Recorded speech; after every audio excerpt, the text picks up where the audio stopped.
All right, hey everyone. For a second stream of the day, just did a stream a few hours ago, but the price of Bitcoin is seriously moving. I was around, had a little bit of free time, and just messaged Joe Saz because I want to see what's going on with the order books as well.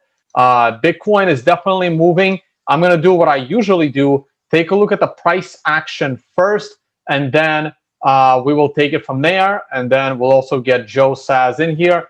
Joe, last time you were on, I didn't have properly introduce you, and people were asking me who the hell is Joe, because apparently I'm getting a lot of new subs. So because of that, what I now need to do is I'm going to pull up your uh, Joe. He's tagged in the stream, but here we go. All right, we're going to screen share. Joe, do a quick intro. There's Joe Saz's Twitter, and thanks for retweeting the stream we are on now.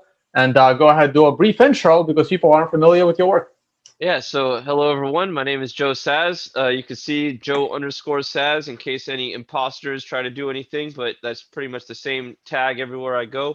I became a Bitcoin maximalist after the shitcoiners journey, and then ultimately watching Tone's videos back in 2017 is what helped me get onto the path of seeing people like Peter Todd and Jimmy Song. So I became a Bitcoin maximalist late 2017, early 2018, but I was been trading since around then. And currently, I'm the CEO of Embly USA Inc., which is a refillable prepaid debit card topped up using cryptocurrency like Bitcoin. So basically, we're about 4 months away from launch. But yeah, that's a whole nother thing that me and Tone are going to want to talk about at some point. Hey guys, we're gonna talk more about that. I have my Embly link, but I need to change that to the official Embly anyway. Don't sign up for. I don't want to say don't sign up for it yet, but we're gonna do a video on this probably in a week or two, and then we'll actually explain what it is. So let the guys do their thing. They still got some legal issues to iron out, and then these cards are gonna be back on the market, and we'll do a whole video with Joe Saz, the CEO of Embly USA, and Alex, the CEO of Global Embly, and we'll come on and explain that part. All right, sorry, go on, Joe. I'll also add real quick, Tone, that the wait list will be starting soon. We're just finishing up a couple things with the website. So the wait list will become the white list. And if you whitelist and you successfully go through all that, then you'll get like a discounted card or something like that. So we're going to provide incentives for people who utilize affiliate links like Tone's. But we're just building out a few things on the website before I can start making this wait list look and feel right. So yeah, that's who I am. Trader. That's how I made my way through the space up until I became CEO of Embly, and I specialize in order book analysis, which to my knowledge I invented or at least made order out of the chaos of it, and my signals are called SAS signals, offered on this service that Tone is illustrating right now, called TRDR or Trader. And so we'll get into that here shortly after Tone reviews some of his charts. All right, so speaking of my charts, let's go to the charts. The weekly chart has not changed, but if you remember my video this morning, I said that I need the week to close back above the moving average. Technically, I need a little bit more than that. As you can see, the MRI indicator remains in bearish territory, so nothing has changed yet. I, as usual with my kind of rules, now that we've broken below the 7-period moving average and spent an entire candle below it, I honestly need an entire candle above it to be comfortable with the weekly scale. In addition, I would need the MRI to flip over to be bullish. And in addition to that, I would need to break above the triangle, and we're going to eventually need to break the lucid SARS. So all of these things kind of need to happen for me to be a huge bull on the weekly chart. However, once I am a bull on the weekly chart, what target am I looking for? Well, I'm going to look for a monster breakout. And this is what Willie Wu and I had discussed on our price. That's about an $18,000 move. And that gets us right into that 80 range, right? That's $18,000 right there. Okay. So that is the breakout I would be looking for. It gets us right into the mid 70s. And now that we spent so much time consolidating, we may even push into the low 80s, actually mid 80s to low 90s. Who knows? But that is the arrow I am looking for because this triangle is still in effect. But right now, according to the weekly scale, you should not rush in to this trade. The daily scale is the main one.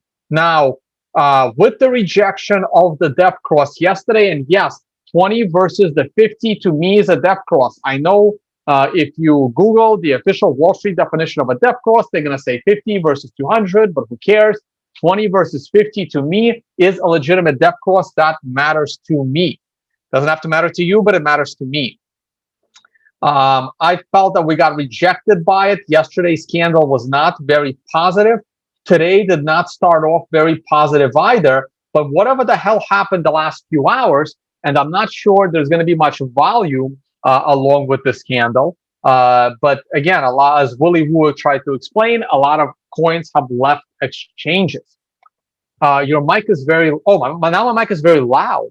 Shit. Okay. Oh, wow. Are you like hearing me or something through? No. Wow. I telling you guys, I think I finally got my mic issue fixed. This is good. If my mic is loud, that's good. I forgot to keep an eye on the live chat here. Hey, did you? Yeah, I was gonna say you got a tipped question. High tone, we all love. Oh, okay. So it's not a question, but high tone, we all love from Alan G. $20. High tone, we all love when you bring Joe. He is the sharpest trader in crypto world. Awesome. All right. I'm gonna say thank you, Tone, and thank you, Alan, and obviously a great tip to you, but not a question. But thank you very much for the kind words. I forgot to pull the live chat out. I am speaking a little bit louder than usual because I'm a little excited on what's going on. But the crew is saying the mic is fine. Everyone likes your volume. Oh, okay. I heard you loud, but it wasn't even bugging me. It wasn't bugging me. Mike sounds great. Yeah. So if you guys want to, man, I'm like becoming a sound engineer here. So the way I finally fixed my problem is a converter cable between TRS and TRRS has arrived, and I am now able to plug in my wireless Rode into the headset jack instead of the microphone jack because of the converter cable. And in addition, I also a lavalier mic that connects directly into the wireless Go mic, which is not mandatory but an option. So I'm actually curious to see maybe at the end. But anyway, so this is welcome to sound engineering while trying to do trading. Okay. Anyway, so let's talk about the daily chart. I drew this line, and this line was a general representation of me needing a candle's close between above both moving averages. I certainly did not expect that to happen in the 3 hours following my last video, and that's what makes the situation a little bit tricky. If you look at it from the MRI's perspective, the MRI remains positive in the uptrend. So again, like I mentioned the other day, those with cojones of steel that were able to hold through this breach of the prior swing low on April 25th, you needed bigger cojones of steel to hold through the big drop over the last 2 days and remain bullish within the MRI count. But in hindsight, when we look back at this, the MRI would have been proven accurate as it continues up and up and up. I see this candle as a very good positive development, but here's a big but coming. In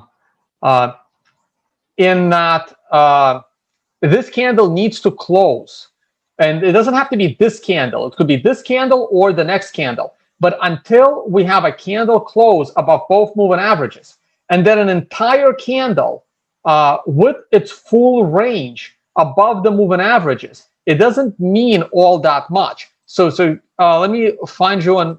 I have no idea what that is. Let me find you an example here. So what I am looking for, we have to go all the way back to the last time things crossed over. So here is when the moving averages are going down. We have the 20-day has gone below the 50-day. Now they're both trending down. Here's where we have a candle that has crossed both moving averages that closed above the moving averages. This is great because this actually happened on a green star candle. This is the candle that makes me very, very bullish. This is the first candle after the crossover of all the moving averages to the upside. We had a full candle that opened and traded fully above the moving averages. Yeah, it traded under it for like $1 or $2, but that's generally irrelevant. But you can see how 98% of this candle fully traded above the moving averages. This is the candle that gets me completely bullish. And the moving average crossovers are now, we've now beaten them. And now we go up and up and up and up from here. Okay, that is what I'm looking for. I am looking for the same exact thing to occur now. We need a daily close above the moving averages and a full candle above them. Now, the problem occurs when this candle has to exhaust so much movement in order to do it. You want to see this happen on not crazy candles. So if this is a crazy candle and then the next candle, let's say we replicate this candle on the next candle and tomorrow closes above 60,000. That creates a very, very challenging situation in multiple regards in that we have just moved a lot in a very short amount of time. The MRI is now going to be closer to calling an MRI top, calling for the end of this run. And we're about to take a look at the order book and see if the order book is exhausted on the upside. But one final look at lower level time frames. This is the 1 hour chart. As you can see, the 1 hour chart did not do an amazing job with the MRI. We did have an MRI top right here. Actually, it wasn't bad. This green star gets me back into the bullish trade of the hourly MRI trading. We had a bit of a pullback, but we held the moving average. But unfortunately, we would have fallen below the entry point. And I don't like falling below the entry point. And most of the time, I end up getting my stop losses hit. The next green star comes in. The moment we break this candle here, we also broke the breakout line. I call this the breakout line. This line is basically you take the highest point of your MRI trend and you add to it the range of the candle. I call that the breakout line. Breaking the breakout line usually leads to very, very good things. This breakout line was canceled by this latest breakout line, and up we go.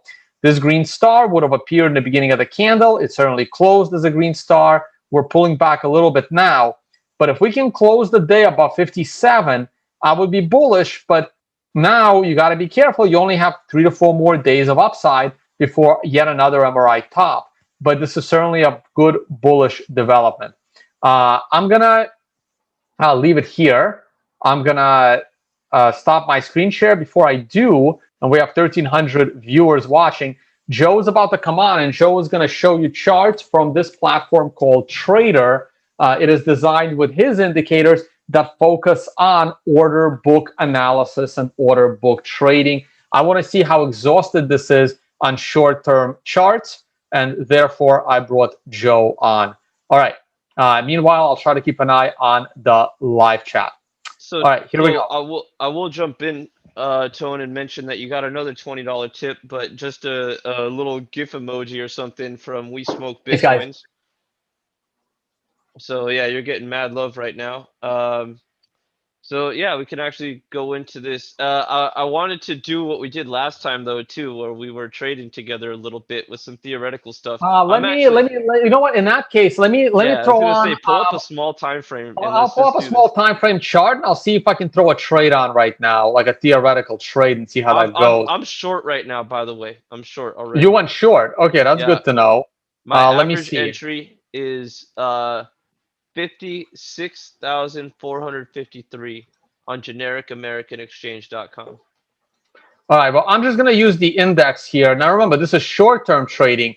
From daily and above, I'm bullish, but we're going to go to lower-level time frames. I'm probably going to utilize the MRI. Please tell me that was not an MRI sell on a 10-minute chart. No, it wasn't, but there is one right now. Damn. I just got it. Okay, so here's the deal. That is a 10-minute chart. I'm going to flip to a 5-minute chart real quick. I'm probably going to go short as well. Okay, that's a consolidation. Let me see what happened on that. That's a beautiful reversal candle, even though it did happen on a green star. So here's what we're doing, guys. I would enter a short trade if the price of Bitcoin falls below this line. So I'm gonna, I'll even zoom into the 3-minute charts as I give Joe, and I will keep an eye on this on my end. I will even tighten this up. The break of the prior 3-minute candle's low enters my short trade. And that's a 50, even though it's a 3-minute. I don't really use moving. This is not, please do not follow this trade with leverage on your side. This is literally, but this is how I would be trading if I ever wanted to go back to low level time frames, scalping, and small trades. Now, my stop loss would be right above these swing highs. I'm in my short trade. My short trade has been entered. Okay. Now, my stop loss, which is usually blue, would be right there above these highs. Now, I'm basically, hey guys, I'm going to advertise my risk and position management video on demand, because what I'm about to do is part of this risk and position management course. This is the $750 for both of them together. So we're going to go back to that short time frame. And what I'm now going to do is I'm going to measure how much am I risking, and I'm about to get my stop loss hit. Ooh, wow, what a weird play. Interesting. I mean, it is. There's not much liquidity in the book, so this has been how it is. Man, I can consider moving that stop loss a little bit for now. I don't like that big flash. I'm going to give this trade a little bit of wiggle room. I'm going to use a higher stop loss, but I'm going to move that down very quickly. I'm just letting this candle play out. I'm letting that one candle play out. Once this candle, once this candle pulls back, I will then pull this stop loss back to the top of current candle. I'm just giving it one more candle for me to identify a good stop loss. So initially, I was risking a $118 loss on the price of Bitcoin.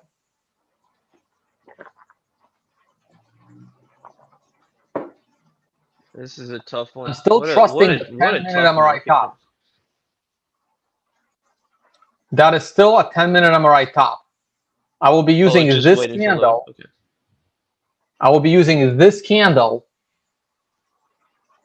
as my stop loss once the candle ends, probably on a 3-minute time scale. I'm not going to move that stop loss again. I also never double down losing positions.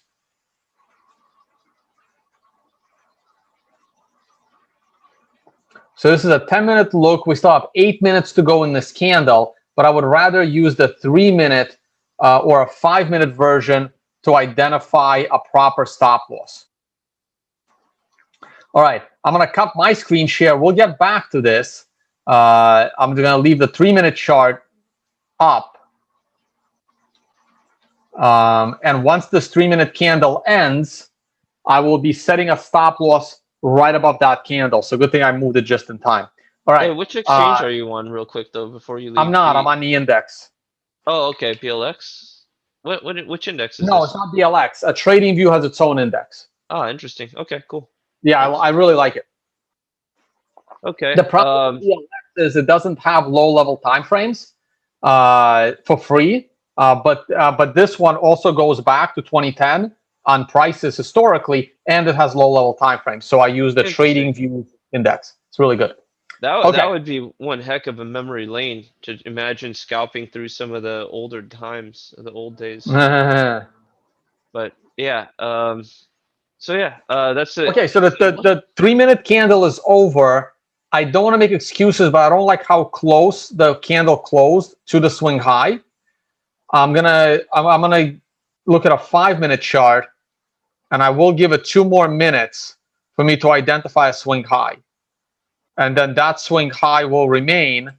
And if we get hit, if we break the 5-minute swing high, then I'm going to consider that trade a losing trade.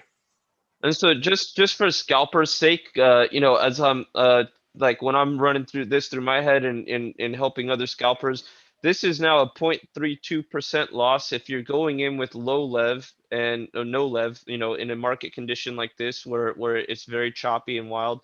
Then obviously you won't be losing too much, but you multiply that by 10x and now you're losing 3% plus, the fees. So it's good as a scalper. I just always like to explain this tone before we get into the weeds of scalping, that you have that and I've just been doing it for a long time. These are my observations. You be the scalper, whoever you want to be, how you want to be. But it's like you have a capital allocation, a risk allocation, and a time allocation, and you kind of fidget with each of those like a DJ, would, right? So if you're utilizing more capital, you generally want to utilize less risk in the form of leverage, and you might be able to increase your time horizon since your risk is so low. So I'm looking at something like this. The risk is pretty low, even with that stop loss as is, even where it was probably closer to 0.5% or whatever. With a low risk trade, you're not risking much in the form of a percentage loss relative to your entire portfolio. So it's good to have an exit strategy almost placed and planned when you, as Tone did, he had a plan. He said it was going to be he had to move it to the previous local high first because this was a weird green candle. I mean, even to me, this just looked like a liquidity sweep that turned into a bit more FOMO to pump it out. But yeah, this is good, It, really it, good. it felt like someone was watching my stream and said, "Fuck you, Toad." Yeah, yeah. Definitely feel trading feels personal sometimes. It certainly freaking feels personal as hell. Um, But yeah, but I'm just, as someone's saying who talks about 3% in crypto, well, Leb diabolic. I mean, as a trader, I'm always thinking as a profit maximizing firm, so every little percent, if it's 3%, 10x, that's 30%, and you just made, a great trade for the day relative to your initial portfolio. All Um, right, so now I am no longer going to move that stop. We have another 3-minute candle in, and that is where my stop is going to stay.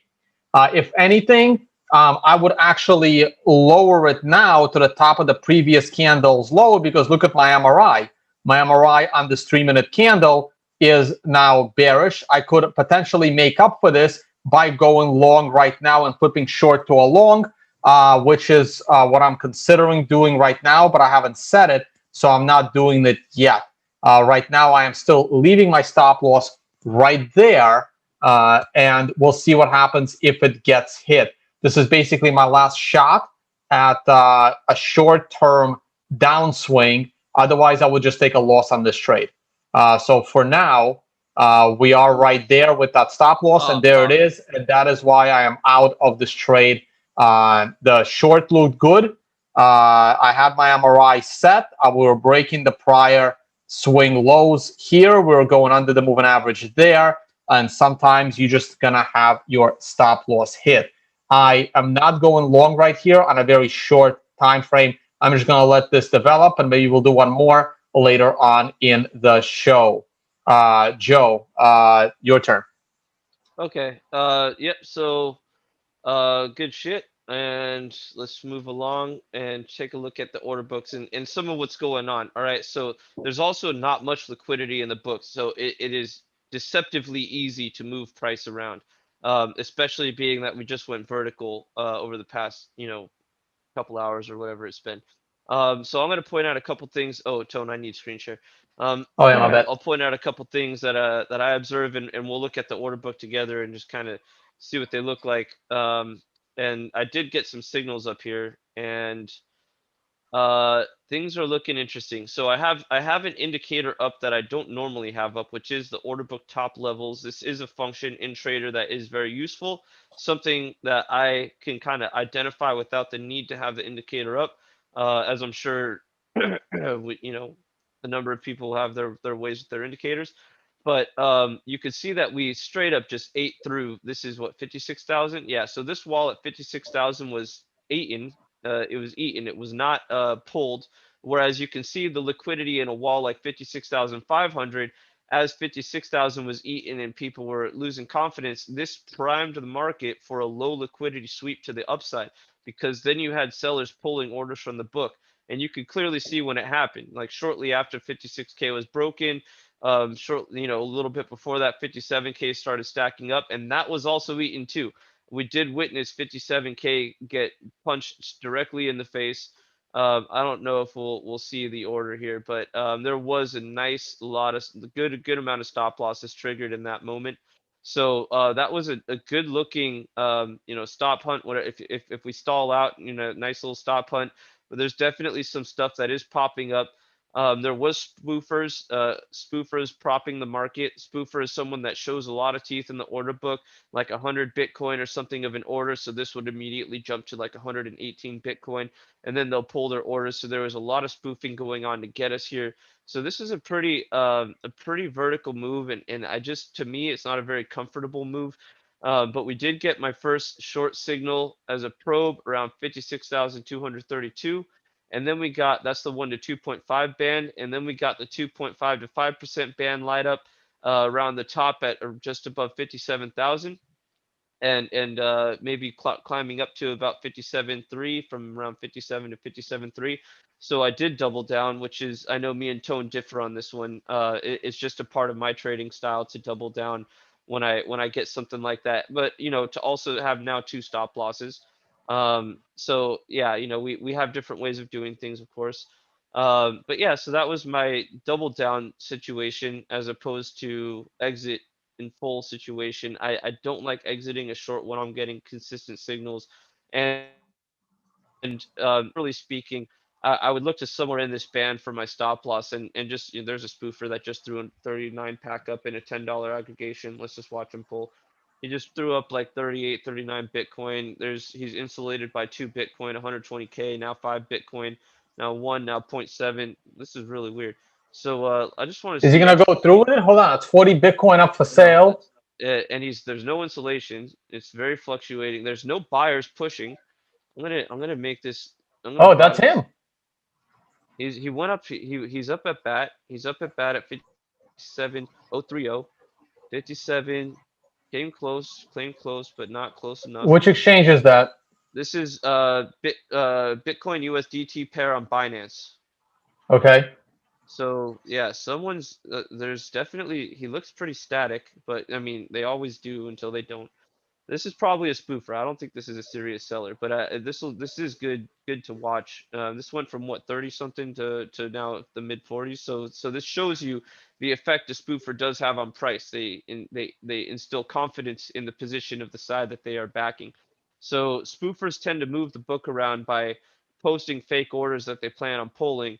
Now this guy has a ton of insulation, and he's got about 5 aggregations of insulation, 16.7, 17 Bitcoin. We're talking hundreds, like millions to get to him now, or a million or so to get to him. Now he's right up at bat Oh, not again. anymore. Now, and there were no buys. There were no buys that put him there. That's all just pulling of liquidity. This book is extremely fragile. There is literally, it's not like there's no buy for 17 Bitcoin up in here. So this is all just shifts in liquidity in the order book. There is literally little to no price action and big price moves happening. We just moved up 30, 40 bucks without a single, with maybe just some dust of Bitcoin being bought, tens of five thousands, or maybe a little bit of tens of thousands, but nothing to justify the move against the 16 Bitcoin in totality, Phil, to get to that point. So this is something that I like to observe. Okay, it tells me the market is very uncertain. Sellers in particular are very scared. So spoofy or not, this guy's probably a spoofer, but there's also a lot of scared sellers interlaced. So that does give buyers a little bit more confidence. This looks like it's the same 1 second stamp. So I'm going to assume this is probably the same buyer. He knocked out probably around 30 or so limit sells. And then we had a 5 pack sell knocking out 41 buyers. Okay, now the fight's on. 26 fucking Bitcoin just bought right now.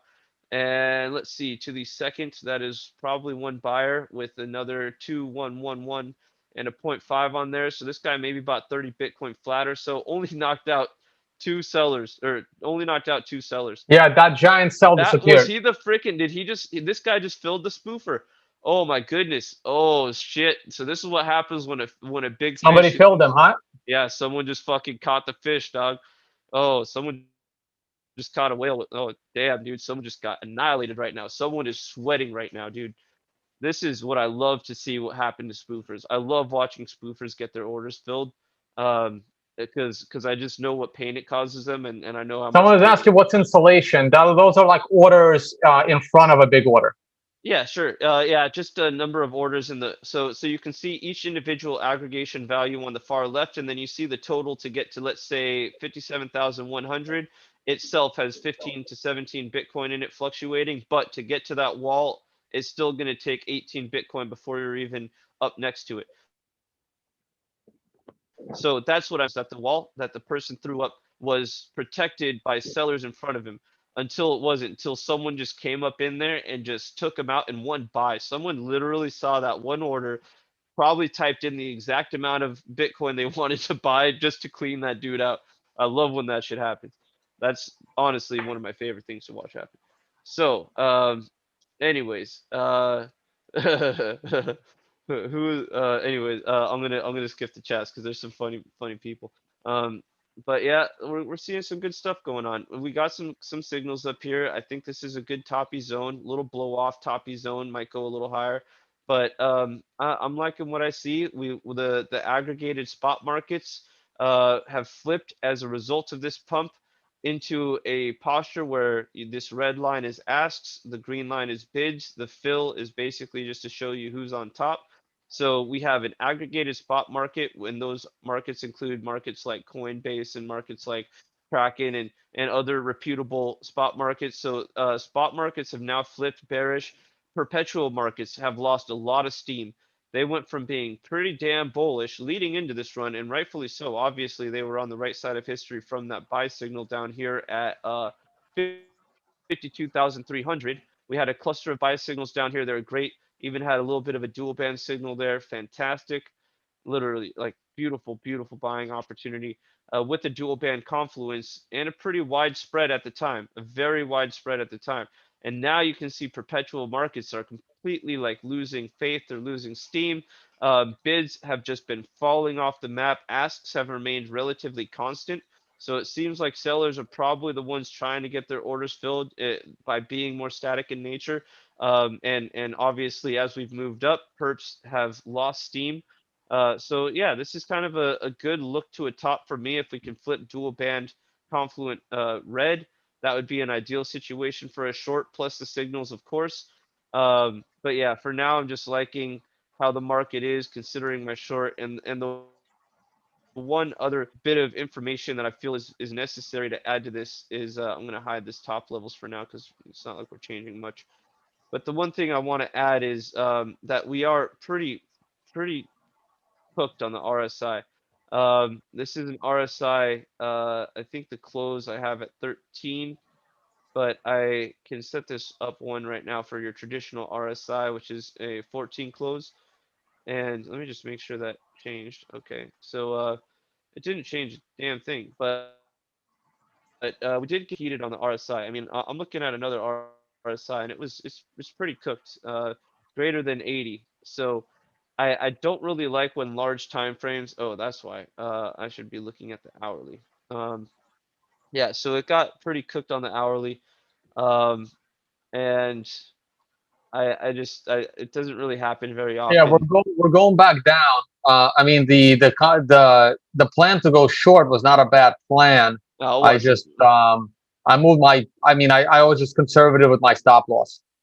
I I think at a point in time like this, I would rather, if you had 10 G's up on that trade and you lost 50, I would rather that than, or not trade, to be honest. But it's just like this is the time where money management is probably one of your most important things, and conservative plays are probably some of your closer allies in a market that's this volatile. So you didn't hear me saying, be careful about that stop loss. I honestly think playing it safe is this better way to do things. So yeah, I think that was good. But yeah, we are taking a bit of a move down, back to the small time scale, back to a reasonable time scale, the 5 second. This is where you can get some information. No, I'm just kidding. I know 5 seconds a little bit much for some people, but you can see the widening, the really strong widening of the aggregated spot markets. You can see the tightening and the increase in asks on the perpetual markets and the flatlining of the perpetual bids.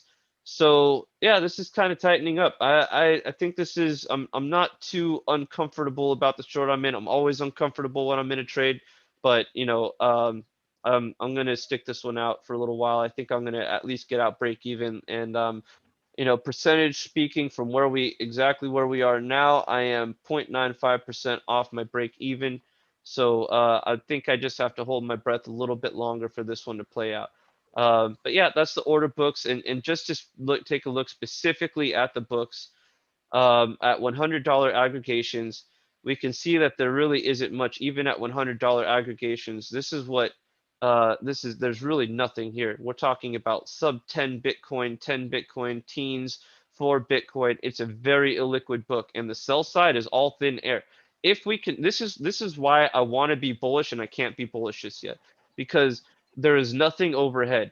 There's a little bit of action, obviously, up close to where we were just fighting. This is where all the orders were stacked in the 57K and above zone, and actually leading up to it, maybe the high 56s.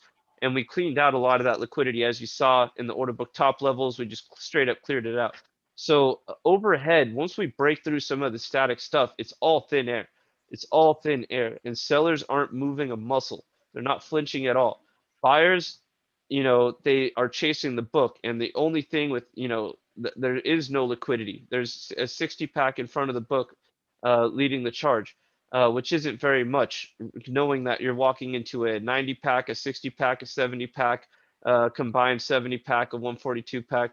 So this is representing the overextension type mentality, where even if we're not fully overextended yet, which my signals have said yes we are, up here at this top. I don't know why it's not showing up. It's still kind of dot right now. But you can see that as you push up, the book gets more illiquid on the buy side, and all you have left are the people front running the book, FOMO trying to get their orders filled. So we're getting less and less market buyers as this thing starts to stall out, and now the limit participants are going to be the ones that it's all about. And as long as they're not crowding the first 4 aggregations or so, then price is going to slip back down pretty quickly. And this guy's getting picked apart. Oh man, no, 9 pack, a 5 pack, couple whole numbers on the buy side. So it's getting a little hot right now. This is definitely an exciting market to watch. I mean, it's just usually when I enter a trade, I like to be on the right side of history pretty quick. And unfortunately, I have to hold my breath on this one a little bit. Hopefully, not too much longer. So yeah, that's a broad view of the order book. No liquidity on the buy side. It's primed for what I call a low liquidity sweep back to the downside. The only areas where there would be static stuff like $500 aggregations, $1,000 aggregations, so 55K, 55, 5, 54. We're talking a 75 pack, a 101 pack, and those are all dynamic. These guys can pull. These guys can pull their orders and get scared the second they get tested. And this just grew to 127. Very dynamic stuff. So just, I think that this is more prime for a low liquidity sweep to a downside, at least to put some people in check right now. So yeah, did I even bring? I'm gonna grab the screen share back. Yeah. So I can go back to my chart. Yeah, so we're back on that 3-minute chart. This is where I entered the trade. Now the reason why I know. The reason why I was entering the trade was because this candle right here broke below my prior swing lows, and it was below the moving average. This candle came out of nowhere, and that's what tends to happen in Bitcoin. I let this candle play out. After the following 2 candles were going back down, I had lowered that stop loss from the ultimate swing high down to the top of this big green candle. And unfortunately, as sometimes happens, your stop loss just gets hit. Now, I'm okay with my stop loss getting hit, knowing that I made the right trade. As you can see right now, clearly that trade was right. My stop loss just got hit. This is a much better position to be in than not having a plan, not having a stop loss, having the price go up, and now you're just doubling down and making your position potentially worse. So I have always been okay with that in my trading, and had I was a little more loose with that stop loss and left it for an extra 3 minutes above the swing high instead of lowering it to that giant green candle, when would I consider taking profit? Well, I would consider, well, at first, what I would need is I would need my risk to be covered on my gain. So I would need 0.5% at least for the market to move 0.5% in my direction, which means that I would still need the price to come down and touch this moving average before I set a break-even stop loss. Now, had this candle not gone up to hit my stop loss, now my risk would have been lower. My risk would have only been 0.3%, in which case, at 0.3%, I would already be setting a break-even stop loss because we've gone down more than 0.3%. I would also look to take my profit if an MRI buy opportunity shows up, or I'll see how we're behaving around this moving average. But right now, on a 3-minute time scale, I remain pretty damn bearish. And Joe, are you in the green on your trade yet? No, I'm still probably about point something percent. I'm gonna look just for confirmation, about 0.5% away, 0.66% away on the dot. So, but Okay, so I also, you shorted back here somewhere. so I know every exchange is a little different, but my Right. exact entry is 56453 on my generic Exchange.com. Uh, and I did want to also add to your stop loss point, but I'm gonna wait for you to finish what you're saying. No, I was just gonna pull up your 5-6. 56453, 5645. All right, so Yeah. it's right there. Yeah. So, and then on my chart, it's around a 0.6% from where we are. So Right. the thing that I really agree with Tone about is the stop losses. It's better to get stopped out. And I read this from and I'm sure we all know Peter Brandt. And I see his tweets every once in a while, and every once in a while I see something wise. And one of the wise things that I saw was I would always rather get stopped out and analyze my stop loss than get liquidated and analyze my liquidation. I'm sure that might be something you agree with, Tone, but that's something that Oh, of just course. yeah, like you can analyze 10 stops. You can analyze probably one, maybe one liquidation. That might be all you got. So it's always better. Like even watching Tone having get stopped out, it's like painful as a scalper to be like, damn, you got wick hunted, and now it's freaking working for you. But the truth is, it's I would rather analyze that stop and say, okay, you know what, my pain tolerance should have been 0.53% instead of 0.3%, and then and because X, and maybe from now on that seems like a better number, 0.5 to 0.6% or something instead of 0.3 to 0.4%. And then you can analyze your stop losses and then make more educated strategies going forward. So I just really wanted to mention that people don't get too caught up on that kind of stuff, little things. Okay, we're making moves here. This is good though. Yeah. Also, people asked me to turn down the decibel level on my microphone, which I just did. So I hope it's not coming in too low now. But I did lower the decibel volume. Again, I'm still trying to get the proper levels up. I'm also using a lavalier connected to my wireless Go. And there it goes. There it goes. It keeps going down. Yeah, we're going. Yeah, it's really Now, unfortunate that my stop loss literally got hit well, at least within it's a a few theoretical dollars. one. Instead of Yeah. Well, even if it wasn't theoretical, I mean, it wasn't going to be that huge of a loss. But the proper trade was to short here. Just, execution wasn't perfect, but the plan was accurate. That this current situation, the price had just gone up a little too far, a little too fast.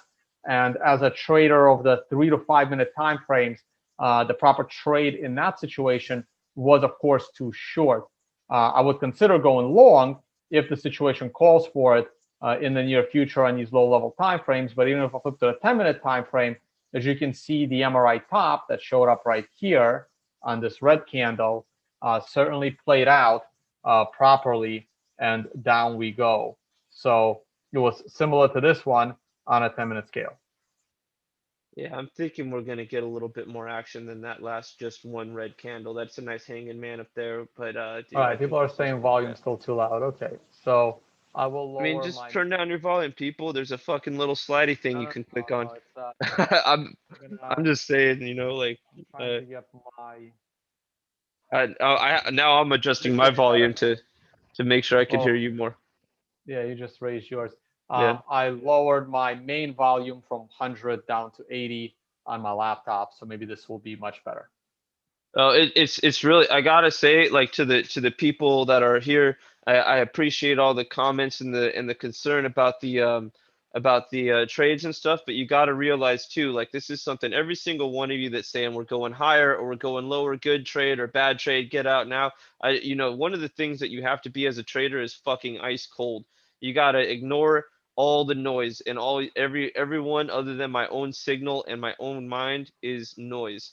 So I want this to be known that it's not a sign of, like, disrespect or anything, but a sign of maturity as a trader when you and I encourage everyone to think like this, that it's not about what fucking person A, B, or C says. It's about what you made, what decision you made, what logical state of mind you were in when you made that decision, what your strategy is um, for your entire trade. So, anyways, just more little tidbits. All right, so I moved the volume back to 90 from 80, so maybe now it's better. Yeah, it sounds good to me. I mean, and All right. you sound normal, Tone. It depends on how it comes through on YouTube. So got a little bit of a wick here. I was hoping for more body, but so there's probably a greener candle or two on the 3 minute. Yeah, well, at Uh, this point, if I go back to the 3 minute, if I did not get stopped out of that trade, I would absolutely be in a break-even stop loss at least, and probably lower in that. We are going to come up on an MRI buy opportunity on the 3 minute candle. In fact, I will do the opposite. I will try to make up for that loss and go long right off of this, right there. ooh, The break of that hammer's high is an opportunity to go long with the stop loss being the low of the 3 minute candles. So now I'm waiting for the reversal of that. That's a risk of 0.3, which is about what I lost on that other trade. So now I just need 0.3 in the up direction, and I just made up for the loss earlier. I'm not gonna. I didn't want to. I wanted to wait for the MRI buy. However, the combination of the hammer candle and this moving average gave me the confidence to enter a trade. Again, I'm going into a trade with a plan. And my plan is that my stop loss is below the swing low. And once we get back near that moving average, I will be setting that stop loss, to break even. And because I already took a 0.3 loss on a trade, um, I'm perfectly comfortable just getting out of the day in the green. So if you're going to remember, this is scalping. This isn't longer yeah. term trading. We talked about longer term trading in, this was my daily chart. On a weekly Oh, chart, I'm still waiting. I converted my daily chart. So this needs to be my actual daily chart. Let me do this and this. The daily chart needs to be above this green line. I need to close above 57,000 for me to be to be bullish on a daily scale. And in fact, I actually need a full candle above those moving averages. So we may reverse the fate, and we're getting closer to a daily MRI sell, which hopefully is not going to come in until 62, 63. If we get another MRI sell above 60,000, that would be a beautiful 1 to 4 candle correction back to the moving averages, getting ready for the big breakout next week or the week after.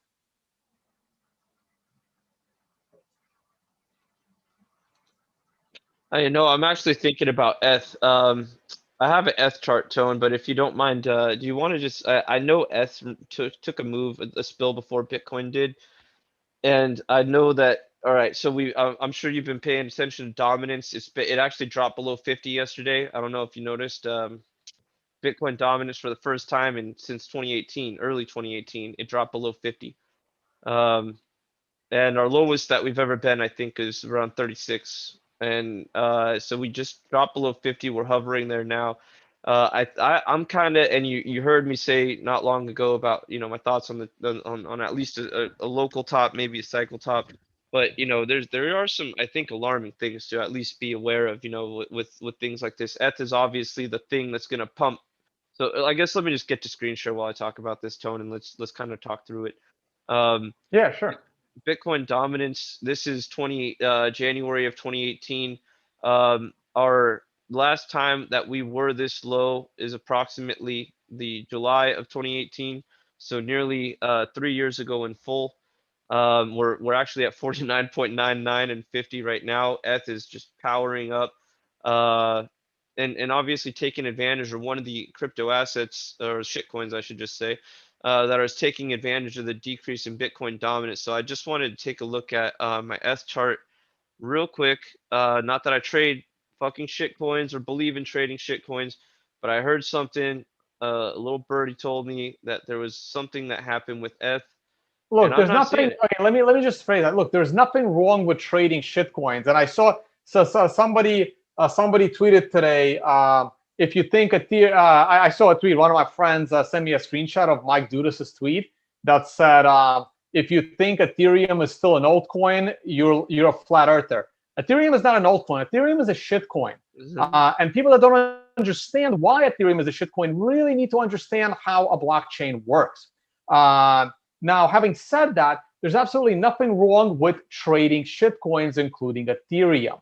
However, there are two requirements that I expect from people trading these shitcoins. One, they don't promote them as the future of technology, because it's not. So you can trade all you want, but when you're publicly promoting shitcoins, some are a lot more scammier than others. That's what bothers me. I have no problem with anyone trading anything to make themselves wealthier. I never had a problem with that. You want to trade BitConnect, you want to trade OneCoin, I don't care what you're doing. It's how you promote it to others.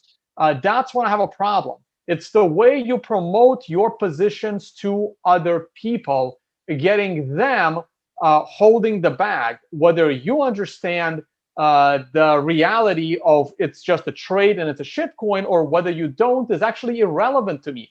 I don't really care if you are too dumb to understand why it's a shit coin, or you understand very well why it's a shit coin, but it's to your financial advantage to pump it to others. It's really irrelevant to me on your personal motivations. But I have no problem with anyone trading anything. You can go and trade horse manure for all I care to make yourself more money. It is how you promote it to other people that I have a problem.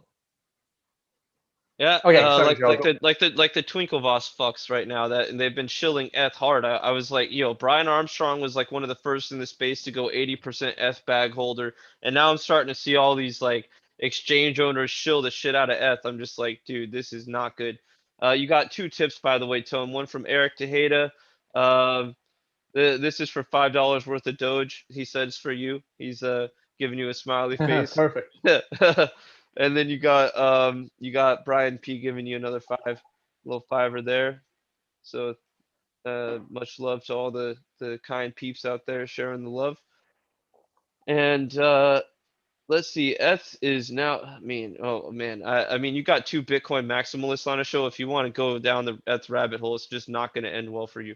Um, it's just anyway. So yeah, the market did have a wild on the low time frame tone. That little bottom had a wild wick. We did pull out, but it's not a very convincing pull out just yet. I mean, it's kind of just pulled out into It's a not, random top again. but that's okay. I mean, my second trade is still, in the green, so I'm okay with that for now. I can always raise that stop loss, but hey, I'm using the 3 minute chart, and I'm trusting the moving average of that 3 minute chart. We just had a decent consolidation here. I know we've gone up a lot in the last hour. The hourly chart, I'm okay with that as well. We had a nice one candle pullback. Let's see where it goes. All right, Joe, you're back up on the Ethereum. Other people have mentioned to me that Ethereum has been pre-running a lot of these Bitcoin moves. Ethereum seems to be turning first lately. So let's see what you got. Yo, all I'm getting are good scalps, great scalps, good scalps on S, great little moves, and I trade differently. So one thing that I do a little differently is not differently. Me and Tone both move our stops into profitable positions. I usually give it about three candles or so, and I think Tone's about the same. So you'd have some good scalps here. Maybe it would have been tough to stay in any of these. I'm not gonna lie. 2020 hindsight's easy. I could say, yo, the band was wide, but I'm going to tell you, this was definitely a tough scalp. This one not as much, but because we fell right into a dual band confluence, very thin. This is ideal.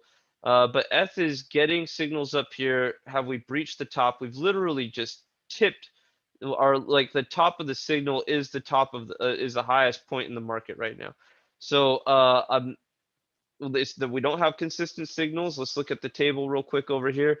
On Binance, we're looking at actually a seller dominant market all the way through every depth of the book, 0 to 1%, 41 against six. You got a ratio of 6 to 1 right now. Shoot, maybe my math is off. I'm sorry, guys. I'm not thinking straight, but I think that's 8 to 1. Yep. You got a pretty heavy ratio dominance at 1 to 2.5%. Not strong, not signal strong, but good. You got definitely some good action going on at 2.5 to 5%, nearing signal strength. And by signal strength, I just mean you'll get a signal print. Also, thank you, Dodie, for the 4.99 tip. Apparently your message was deleted though, so maybe it was some fucked up shit, but $5 is $5. Um, and so the markets are actually pretty bearish. The spot markets are pretty bearish right now. We're talking Coinbase is stacked heavily red, Binance, USDT, ETH heavily red. Bitstamp is the only thing with anyone at the front end of the book, but other than that, you got a lot of action pushing down. Gemini, the same thing. So ETH is looking pretty ugly. The perpetual markets, on the other hand, are looking bullish. You got pretty much no resistance. You got a little bit on BitMEX, but you have a heavy run at the front end of the book on BitMEX, and you have pretty much green across the board in every other depth of the book. So ETH is looking like and you can clearly see the aggregated spot markets right here, right here. The table itself, the band itself is red. It makes plenty of sense. There's plenty of green here in the perps, plenty of green here. So this is a bit of an indecisive market. I tend to trust perps a bit more, but we don't have much to work off of. It's not like this spread is a massive spread. A massive spread would look something like, somewhere up in here. Let's see what this bottom looked like, because this is probably going to be a massive spread. Well, it's just a dual band. Was it massive? I mean, this is bigger over here as we got more bullish. So the market is, as I mentioned, often the market is in a pretty irrational state in my eyes, being that you can see that when we were down here, our bid-ask spread was nowhere near as bullish as it was in perpetual markets as we started to get out of the bottom. We had the breakout traders stepping in and getting us more and more bullish to new highs, yes, but that's not how I like the market to behave, and like may not have as much to do with it as I believe a better, more structured market behaves in such a way that if you move up, you usually move into resistance and you let market buyers take care of that. And you don't have to, you don't basically put the burden of bullish proof on orders in the order book. So this is something that I'm noticing with ETH is we got a little bit more bullish as price started to break out. And now as it went a bit higher, that asks have been increasing, bids have been remaining pretty much constant. So I see your back tone. Didn't really Yes. do too much here, but ETH is just I'm just seeing tons of uncertainty, man. There's a lot more liquidity, at least on the sell side. There really is. It looks about the same as the Bitcoin buy side order book. And again, perpetual markets as visualized up here in the table in this little section, as well as in this overlay, are reflecting a bit of bullish tint. I'm gonna announce that I'm taking that long trade off the table at exactly break even. And when I go back to my charts, I'll show you guys why. Yeah, we'll jump into that. I'm pretty much done here. I just wanted to say the table of spot markets, as you can see, the band here is red. The table of Binance, Bitstamp, Coinbase, Gemini, Kraken, which obviously doesn't have a full book of data. Everyone's pretty much bearish right now. So Okay, perfect. Oh, and I'm about to show you why I just did what I did. Okay, cool. so Yeah, I didn't let's have do it. screen share Let's do it. before, otherwise you guys would have seen it in real time. So here, so when I set it, this candle was like up there. This candle had just started trading. So this was my entry, and the reason for the entry was an anticipation of the price going up. When that didn't happen, what ended up forming was one of these triangles. right, like that. And I didn't like it.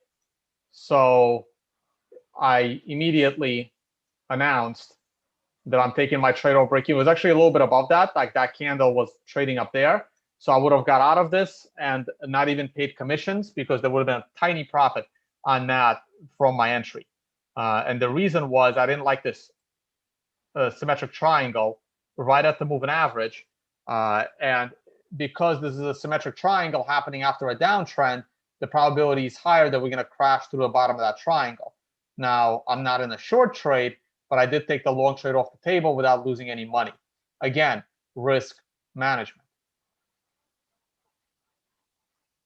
And as a day trader, I'd be doing these all day because you're not going to have every trade profitable. The goal is to be profitable at the end of the day, which is also why I don't like day trading.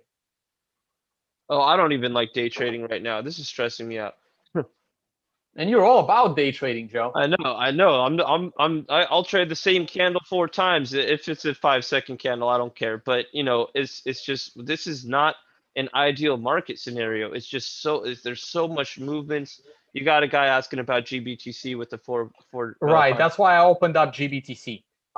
So I still have some money ready to go to put into GBTC. And the answer is no, I don't want to buy it on a Friday.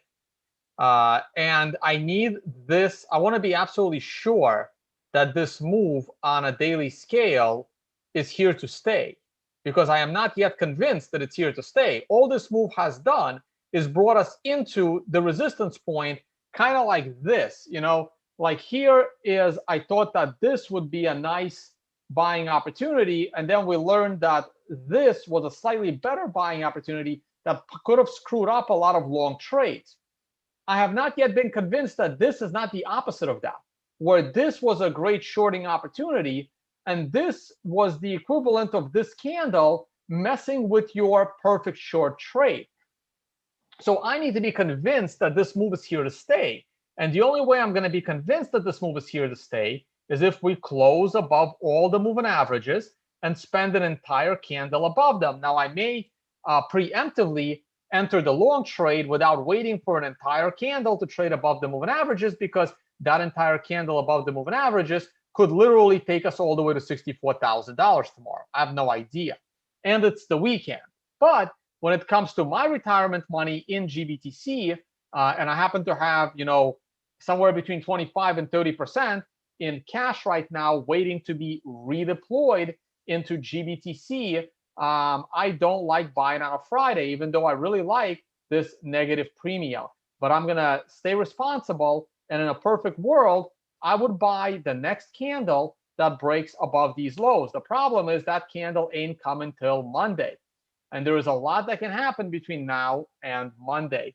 So I will consider putting a little more into GBTC at some point today, because based on New York time, there is still almost 3 hours to go. I will consider it, but I want to be convinced that this daily candle is here to stay and it's not going to reverse us by the end of day. And right now, I have no idea. You got another another one. Thanks for the analysis from Crypto King. What do you think of the potential doji on the Bitcoin monthly? I haven't looked at the Bitcoin monthly in a while. Oh yeah, the month is almost over, isn't it? Today's like the 30th, right? 30th. So I don't like this doji, but when it comes to dojis, they're a point of concern. Now, there's two things that are going on here, right? Like, I know the internal structure of this doji, and the internal structure of this doji was up first, then all the way down, and then all the way back up. So because of the internal structure of this doji, it's making me a little bit more bullish than bearish. For example, if it was the other way around, if we had fallen, then gone up, then gone down, I would have been a little bit more bearish going into month 10. Now, the other thing about the doji is, unless next month, I mean, we may not have to wait all the way to the bottom of the doji because the bottom was pretty low. But if next month is trading below the bottom half of the bottom shadow of that doji, that's when I take this doji very, very seriously. As of right now, I am going to stick to the uptrend in a monthly chart. I am going to stick with the MRI counts, and I'm going to be a little bit more bullish than I normally would just because it's a doji. Good question. Yeah, I thought that was a great question too. I saw that as a hanging man, a little bit of a hanging man up in there. Does anything red flaggy to you based on what I said? The What do you hanging, mean? The hanging just man? that, yeah, like a kind of hanging man formation there a little bit. Well, we have to wait till the candle ends, right? I mean, the markets are really, Sure, really moving sure, right now. sure. You got another $5 tip, no comment from Brian P. Thank you. Thanks, Brian. Yeah, we're going back down, so I don't like this at Yo, all. I'm pretty cool right now. I'm starting to get a little more confidence in this position. I'm not gonna lie. Like this is not easy, but damn. Yeah, there was definitely a short trade, on a 3-minute chart going short on this triangle, but mentally it's very difficult to flip your long ideas into short ideas. Sometimes it's better just go into cash and then take a little bit of time and reevaluate. Because when you start flipping long positions into short positions into long positions, you get into trouble real quick. I'm sure all of you have done that.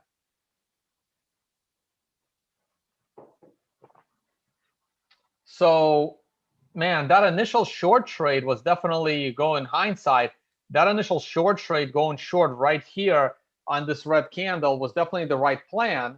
If only I opened up my charts, 10 minutes later, it would have been the perfect short trade right from here. I probably would have taken some profit off the moving average, but the short idea would have been still there.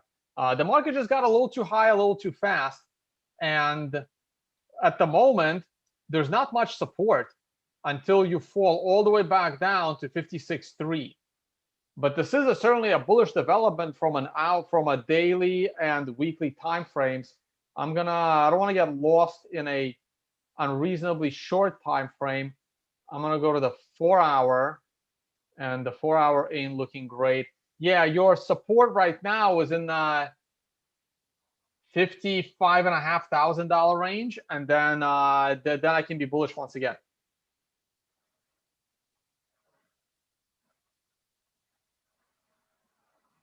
There we go. We're still moving. Somebody wants a shout out to Billy Greff for putting him onto Bitcoin. All right, sounds like your brother, Mike Greff. Thank you for the super chat. Yeah. My stop loss was initially higher. Again, everyone has their own strategies. It's up to you. As long as you are consistent, as long as you have your own rules, that's what's important. I'm going to delete these because I'm putting them on the wrong charts. The important part is to have a plan, and to trade that plan and execute that plan. You can make small changes to the plan, but you can't make big changes to the plan.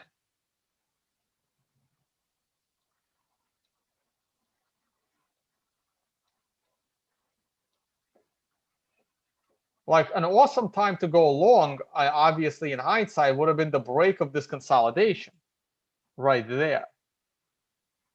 That would have been beautiful. But I wasn't looking at charts at that time. I was looking at charts here, and the opposite situation was playing out. The time to short was the break of this blue line. Unfortunately, I shorted a little bit too early, and I set a little bit of a tight stop loss. What is this thing?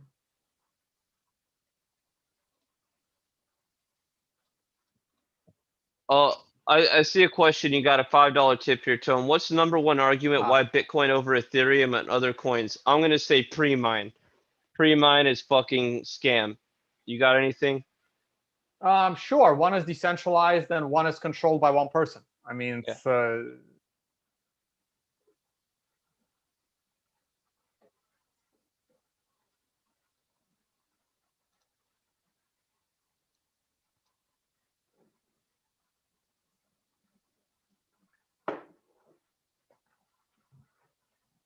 Heikinashi on a weekly. Yeah, we can look at those. Yeah, the Heikinashi on a weekly, it definitely called a nice top on the MRI. We're still dealing with a 1 to 4 candle correction, and then we'll see what happens. Heiken Ashi on a weekly has not had multiple consecutive weeks of down markets for a while. So it looks good.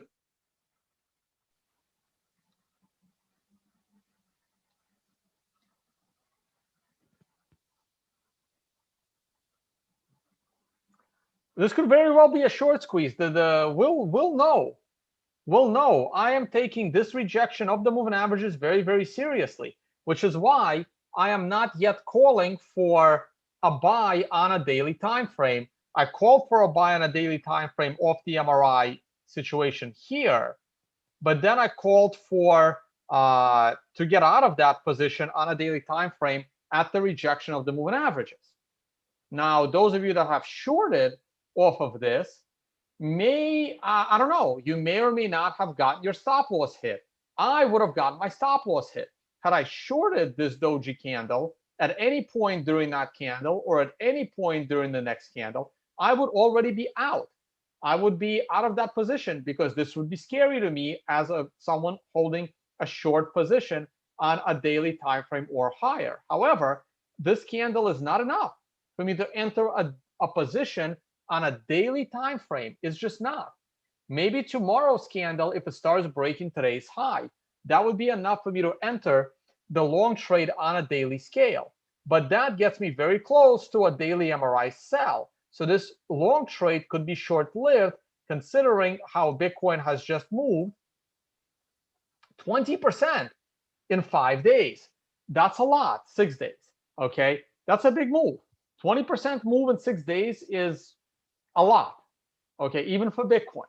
So the daily is in a troublesome spot right now, and someone, I'm not going to dox any names, but someone messaged me right before I was going live to say, hey, I missed the buying opportunity yesterday. I had the money in the exchange. Everything was good to go. I was going to buy it, but I missed it. Is this the time to buy? And my answer is, I am not buying today. Well, it's too late for me to buy today as a trade. If it's a long-term investment, you should have bought it yesterday, and yesterday you should have bought it the day before that. But right now, we're sitting right at a rejection point.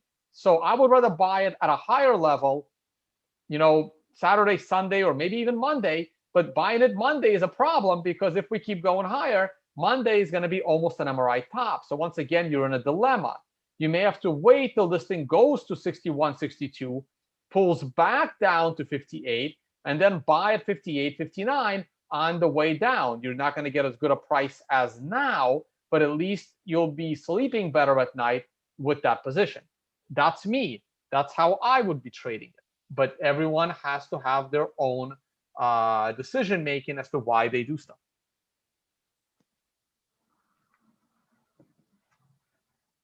All right, Joe, any other comments?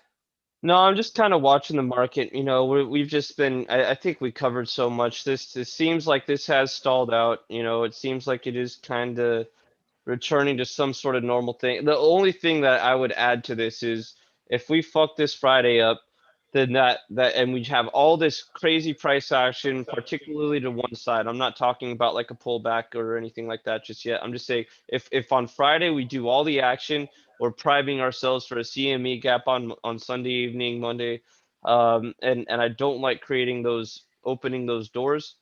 So I hope this kind of gets back to something normal before we get the daily close, and we got 6.5 hours before we have the daily close. So I think this should hopefully pull back to the $54,000 range, chill out, have a calm weekend, and then pick it up. But I really don't like CME gaps, and we even have a small one to the downside as is. So we'll see. Someone asked what my pullback area is. My pullback area is right there, 55,500. That's my pullback area. I'm using the 1 hour chart to identify the pullback right now. I'm break even / in the money. Yeah, so Joe just got his short trade into break even. Yeah, this is where I start considering, do I deleverage? Again, like I mentioned, was very light on the leverage on this one, so a deleveraging wouldn't really be a big thing, but it would just be a comfort level situation right now. And being in this So, trade and I was uncomfortable for so long, it might be worth it. so I would still be comfortable with the short right here.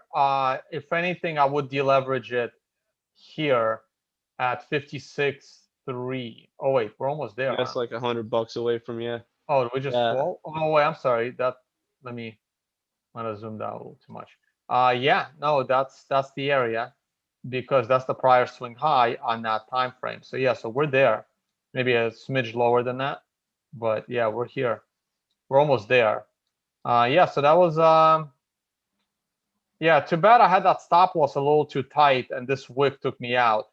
Otherwise, my idea was to short the break of this low. Should have been a little bit more patient, and it was the next time we broke that line that short play clearly worked out along with my red star.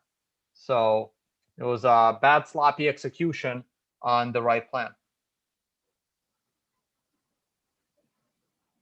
I don't think it was bad execution. I think it was safe, and I think if you were to say, okay, got stung on one of these, it's just how it is. You literally got wicked out on a kind of after a bullish engulfing, irrationally bullish engulfing candle with Yeah. just because there's no liquidity. You just got wicked out. It's just dumb. But it just means your first stop loss of, hey, I'm going to keep this keep the stop loss a good bit of distance away right now at 0.5% with low risk. I think that's pretty much just as good as a 0.3%. It's not much of a difference, but it made the difference. So just analyzing that, we could say, okay, maybe a little bit more pain tolerance could have helped. But yeah, this is a weird day of trading. It's been weird for a while. It's a good luck to you if you're making it, for sure. All right. All right, man. We're gonna wrap up the show because I was trying to get some work done. I Yeah. haven't done anything today yet. I still have to do I have a couple of calls set up. So that's it, guys. What you saw was well, these are my educational videos. If you go to affiliates, Joe was showing you Trader, so you can check that out. I was, of course, joined by Joe Sass. You can check out his Telegram as well. He has a YouTube channel himself. Thanks for joining me on this one, Joe. And Absolutely. we're gonna say goodnight. Yeah. Peace, everyone. Thanks so much. Bye, guys.